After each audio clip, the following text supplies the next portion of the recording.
36 one की यात्रा। One की यात्रा। तमस नदी को पार करने के पश्चात रथ तीव्र गति से बढ़ने लगा। द्रुत गति से दौड़ता हुआ रथ निर्मल जल से युक्त वेदश्रुति नामक नदी के तट पर जा पहुंचा। वेदश्रुति नदी को पार कर रथ दक्षिण दिशा की ओर बढ़ता गया। वे उस स्थान में पहुंच गए जहां समुद्रगामिनी गोमती नदी प्रवाहित हो रही थी। सरित के दोनों तटों पर सहस्त्रों गौओं के झुंड हरी हरी घास चर रही थी। गोमती नदी को लंघ कर रथ ने मोरों और हंसों के कलरवों से व्याप्त स्यांदिक नामक नदी को भी पार किया। यह क्षेत्र धन धान्य से संपन्न और अनेक जनपदों से घिरा हुआ था। राम ने सीता को बताया कि पूर्व काल में इस क्षेत्र को राजा मनु ने इक्ष्वाकु को दिया था। शीघ्रगामी अश्वों ने रथ को विशाल और रमणीय कौशल देश की सीमा तक पहुंच दिया। सीमा के पार होते ही राम रथ से नीचे उतरे और अयोध्या की ओर मुख कर श्रद्धापूर्ण वचनों में कहने लगे। सूर्यकुल के सत्यवती नरेशों द्वारा स्नेहपूर्वक परिपालित है अयोध्या नगरी। विवश होकर आज मुझे तुझसे दीर्घकाल के लिए विलग होना पड़ रहा है। हे जन्मभूमि, मेरी दृष्टि में तुम सदैव स्वर्ग से भी अधिक श्रद्धेय और पूजनीय रही हो। तुम्हारी सेवा मेरा गौरव है, किंतु परिस्थितिवश मुझे आज तुम्हारी सेवा से विमुख होना पड़ रहा है।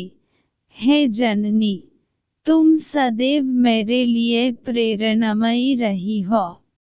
तुम्हारी धूली मुझे चंदन की भांति शांति देती है। तुम्हारा जल मेरे लिए अमृतमयी और जीवनदायी है। तुमसे विदा लेते हुए मेरा हृदय विदीर्ण हुआ जा रहा है।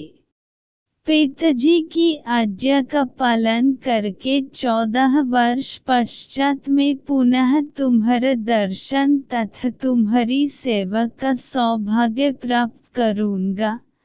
तब तक के लिए हे माता, मुझे विदा दो। हे माता, तुम्हें शत शत प्रणाम, कोटि कोटि प्रणाम। इतना कहकर राम ने अयोध्या प्रदेश की धूलि को मस्तक से लग लिया। उनके नेत्र अश्रुपूरित हो गए, किंतु प्रयास करके उन्होंने अपनी भावनाओं को नियंत्रित किया और पुनः रथ पर बैठ गए।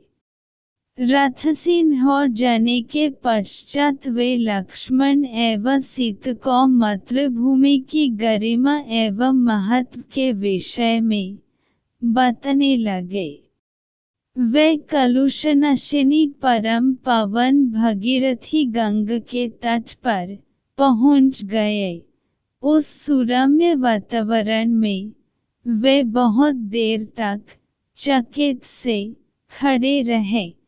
उन्होंने देखा दूर दूर तक लहलहाते हुए खेत नेत्रों को सुख देने वाली हरितिमा बिखेर रहे हैं। वातावरण अत्यंत सुरम्य है। स्वर्ण कलशों से सुशोभित धवल मंदिर भक्ति की भावना को जागृत कर रहे हैं। वहां के समस्त आश्रम समगान की ध्वनि गुंजयमान हो रहे हैं। वायुमंडल हवन कुंडों से निकलने वाले धुएं से सुगंधित हो रहा है। अनन्य काल से ऋषि मुनियों द्वारा सेवित पवित्र भगीरथी कल कल नद के साथ द्रुत गति से प्रवाहित हो रही है। गंगा के जल में हंस, करंडव आदि पक्षी विहर करते हुए मधुर स्वर में गा रहे हैं, मानो वे गंगा की स्तुति कर रहे हों। त्रिपथग पुण्य सलिल गंगा के दोनों तटों पर खड़े वृक्ष रंग बिरंगे पुष्पों से सुसज्जित हैं।